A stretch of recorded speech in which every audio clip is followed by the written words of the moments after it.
मित्रों नमस्कार। Sanjay sir classes में आपका स्वागत है।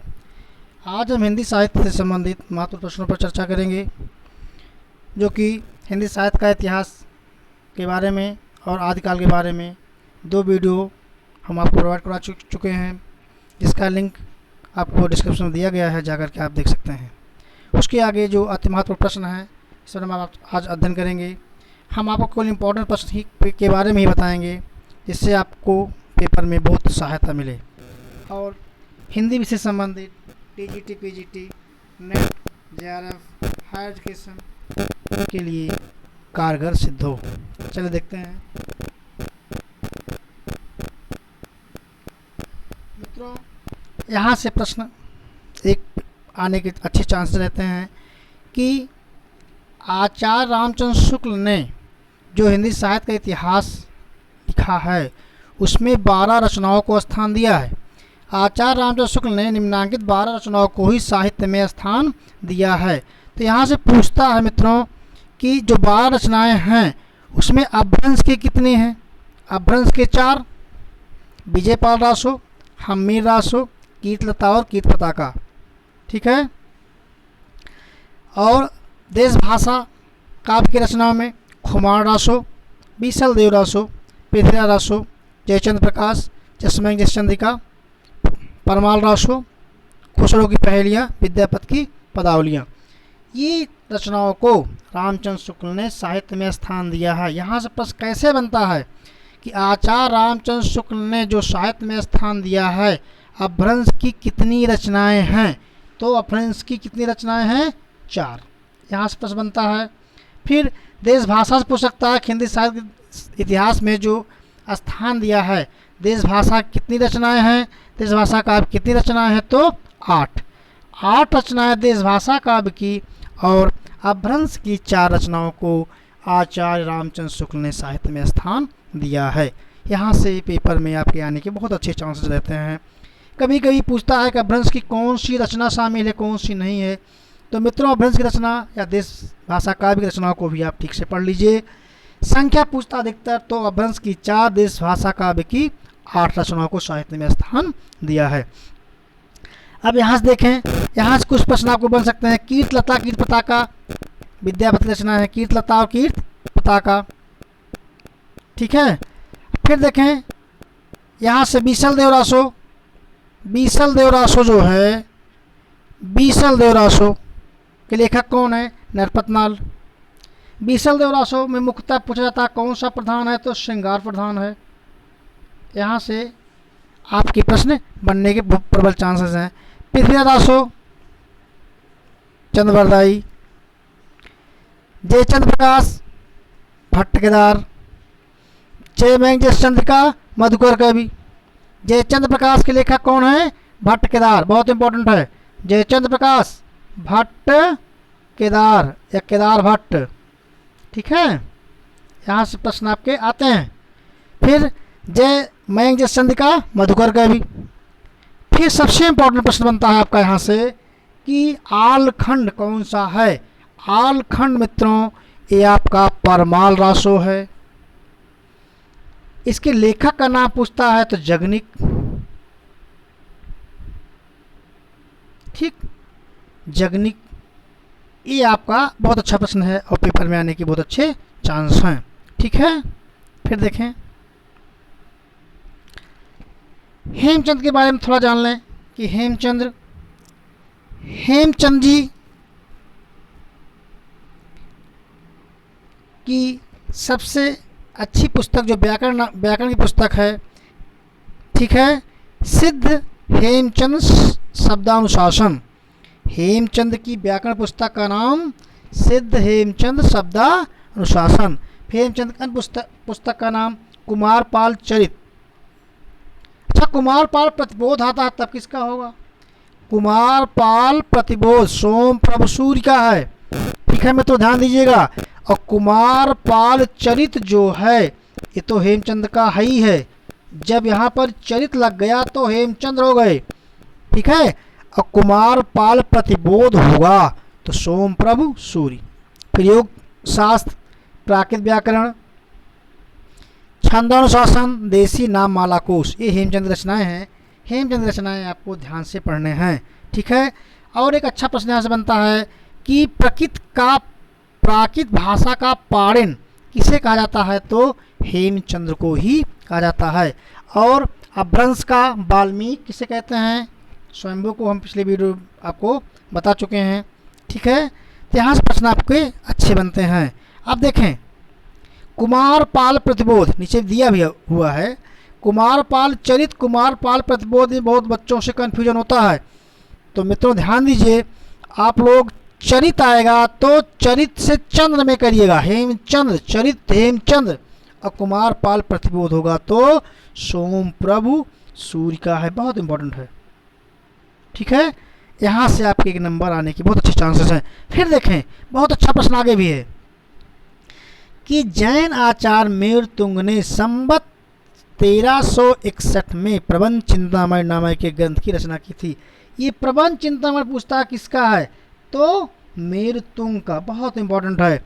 हम केवल ऐसे प्रश्न को आपको बताएंगे जो कि पेपर में बहुत इम्पॉर्टेंट है, और आप ऐसे प्रश्नों पर फोकस करें जिसमें आपका कन्फ्यूजन दूर रहे और आपको अच्छे नंबर मिलें। क्योंकि कोचिंग का मतलब होता है कि अच्छे अच्छे बिंदुओं को प्रोवाइड कराया जाए जिससे छात्र को पेपर में बहुत अच्छे नंबर मिलें, ठीक है। फिर देखें, आगे देखें, ये बहुत अच्छा प्रश्न है कि प्राकृत पैंगलम किसकी रचना है, बहुत इंपॉर्टेंट है मित्रों, ध्यान दीजिएगा, बहुत इंपॉर्टेंट है, ठीक है। तो प्राकृतिक पैंगलम लक्ष्मीधर का है, लक्ष्मीधर, ये 14वीं शताब्दी में लिखी गई थी, ठीक है। बहुत अच्छा प्रश्न है। फिर देखें, सिद्ध साहित्य से संबंधित आता है।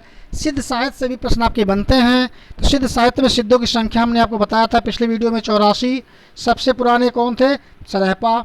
सरहपा का नाम भी पूछ लेता है तो सरोज, ब्रज और राहुल भद्र आदि नामों से पुकारते हैं, ये भी अच्छा प्रश्न है, ठीक है। सबसे पुराने सरहपा हैं। दोहा कोश किसी रचना है, दोहा कोश, दोहा कोश पूछ लेता है, दोहा कोश। तो मित्रों ध्यान दें कि दोहा कोश जो रचना है यह सरहपा की है। सरहपा माने सरहपाद। तो सिद्धों में जितने भी सिद्ध हैं 84, सबके आगे पा लगा होता है, क्यों, पा उनका आदर सूचक शब्द है, पा आदर सूचक के लिए पा लगाया जाता है। सरहपा, कन्नपा, सबरपा, लुईपा ना, ये पा लगता है, ठीक है। तो यहाँ से आपके प्रश्न बनते हैं कि सरहपा की रचना कौन सा है, दोहा कोश। फिर हम आपको आगे बताएंगे सबरपा। सबरपा का है चार्यापद, सबरपा चार्यापद।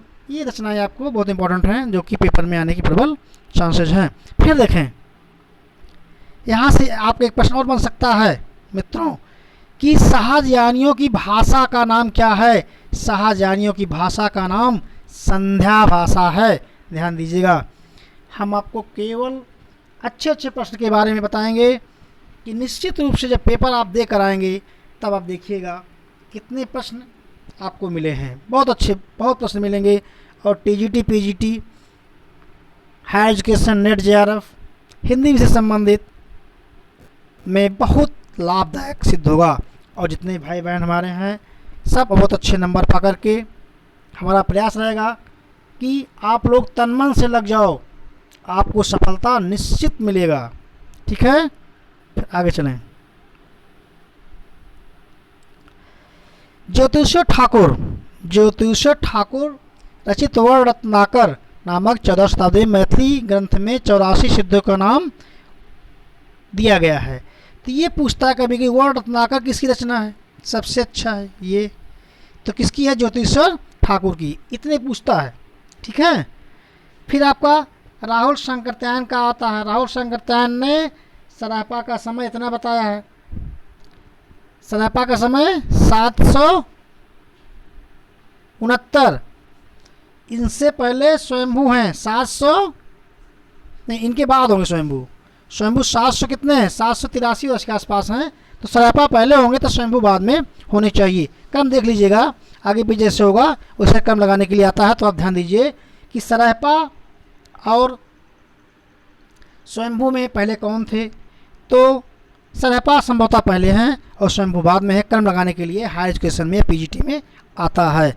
तो ध्यान दीजिएगा, क्रम लगाने के प्रश्न बहुत अच्छे प्रश्न होते हैं। इसमें बच्चों से, भाई बहनों से बहुत गलतियां होती हैं, तो आप गलती मत करिएगा, ठीक है। फिर देखें, सरहपा ने कितने ग्रंथ लिखे हैं? 32। सरहपा ने कितने ग्रंथ लिखे हैं? 32। हमने आपको बताया था। इससे प्रसिद्ध क्या है? दोहा कोश। दोहा कोश के बारे में ही पूछता है मित्रों, ध्यान दीजिएगा। तो दोहा कोश किसका है? सरहपा। सरहपा माने सरोज, ब्रज, राहुल, भद्र, इन्हीं का नाम है, ठीक है। फिर देखें, हर प्रसाद शास्त्री द्वारा संपादित बौद्ध गान और दोहा में सरहपा और कृष्णाचार्य का दोहा संग्रहित है। पूछा क्या जाता है, इतने पूछा जाता है कि बौद्ध गान और दोहा का संपादन किसने किया, बस इतने पूछा जाता है अधिकतर। पूछा किसके दोहा संग्रहित? तो सरहपा और कृष्णाचार्य के हैं। ये ऐसा क्वेश्चन बहुत कम पूछा हुआ है। ऐसे प्रश्न पूछ जाते हैं कि बौद्ध गान और दोहा में किसके संपादक कौन? तो हर प्रसाद शास्त्री, ठीक है। कि बौद्धों का गान जो दोहा है वो हर प्रसाद जी गाया करते थे। ऐसे ऐसे करके याद कर लें, हर प्रसाद शास्त्री हैं, ठीक है। बहुत अच्छा प्रश्न है। फिर देखें, दोहा कोश।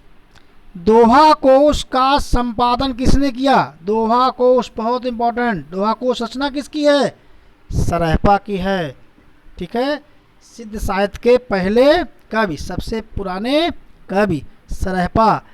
दोहा कोश का संपादन प्रबोध चंद्र बागची ने किया था। दोहा कोश का संपादन डॉक्टर प्रबोध चंद्र बागची, ठीक है। बौद्ध गान और दोहा के संपादक हर प्रसाद शास्त्री, ठीक है। देखें, तो दोहा कोश में पूछ सकता है किसके दोहे हैं? तो तिल्लोपा, सरहपा, कन्हपा, ठीक है। फिर आगे चलें। तो ध्यान दें कि हम आपको हिंदी साहित्य के बारे में भी बता रहे हैं। हिंदी साहित्य के इतिहास लेखन से वीडियो आपको हम दे चुके हैं, प्रोवाइड करा चुके हैं। उसका लिंक भी दिया जा चुका है डिस्क्रिप्शन में, आप जाकर के वहाँ से देख सकते हैं। इसके साथ साथ हम आदिकाल के बारे में जो इम्पोर्टेंट प्रश्न है उस पर हम चर्चा कर रहे हैं। उसके बाद हिंदी साहित्य को पढ़ाते हुए हम ग्रामर पार्ट पर भी चर्चा करेंगे। ग्रामर पार्ट से रस, छंद, अलंकार, प्रत्यय, उपसर्ग, संज्ञा, सर्वनाम, विशेषण, क्रिया, जितने भी पार्ट हैं आपके, सब तत्सम, तद्भव, पर्यायवाची, विलोम, लोकोक्तियाँ, मुहावरा, हम सब पर इम्पोर्टेंट पर चर्चा करेंगे, जिससे आपको ग्रामर के जो कम से कम 20 से 25 नंबर टीजीटी या पीजीटी में आता है, तो 20 से 25 नंबर आपको भी मिल जाएं, ठीक है, जिससे आपको अच्छा नंबर मिल जाए, ठीक है। फिर देखें, यहाँ से प्रश्न बनता है कि श्रावकाचार रचना किसकी है? बहुत इंपॉर्टेंट है मित्रों, ध्यान दीजिएगा। श्रावकाचार देवसेन की है, 933 में लिखी गई। क्रम पूछता है, ध्यान दीजिएगा, क्रम भी याद कर लीजिएगा, सन, ठीक है, क्योंकि हाई एजुकेशन में क्रम बहुत पूछता है।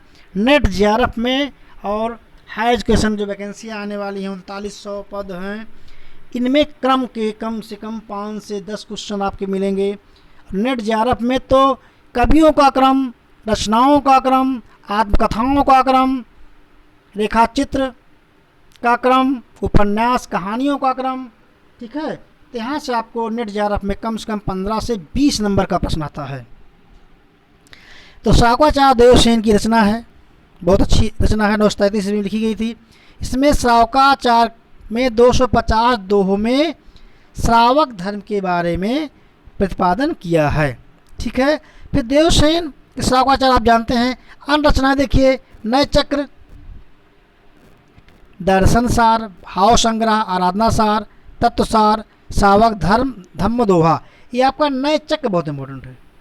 नय चक्र जैसे श्रावकाचार बहुत इंपॉर्टेंट है, उसी प्रकार से नय चक्र या लघु नय चक्र। नय चक्र को लघु नय चक्र भी कहते हैं, कभी कभी लघु नय चक्र पूछ लेता है। तो मित्रों, स्वयंभू की रचनाएं, पुष्पदंत की रचनाएं, देवसेन की रचनाएं, हेमचंद की रचनाएं, कुमारपाल प्रतिबोध की रचनाएं, निश्चित रूप से आप इतनी रचनाओं को जब पढ़ लेंगे तो कम से कम आपको 4 से 5 नंबर टीजीटी पीजीटी में देखने को मिलेंगे। ठीक है, फिर देखें कि जो हम आपको वीडियो प्रोवाइड करा रहे हैं आप ईमानदारी से पढ़ते रहें, क्योंकि आप जानते हैं कि संख्याएं आवेदकों की संख्या ज़्यादा होती है तो उसमें फाइट ज़्यादा होता है। तो हम आप यदि अच्छी मेहनत करेंगे 125 में 120 118 तक कवर कर लेंगे तो अपनी सीट को सुरक्षित कर लेंगे। तो जो भाई बहन हमारे चैनल पर नए हों, चैनल को सब्सक्राइब लाइक शेयर जरूर करें। ठीक है, जिससे हमारा वीडियो सबसे पहले आपको पहुँचे। वीडियो देखने के लिए धन्यवाद।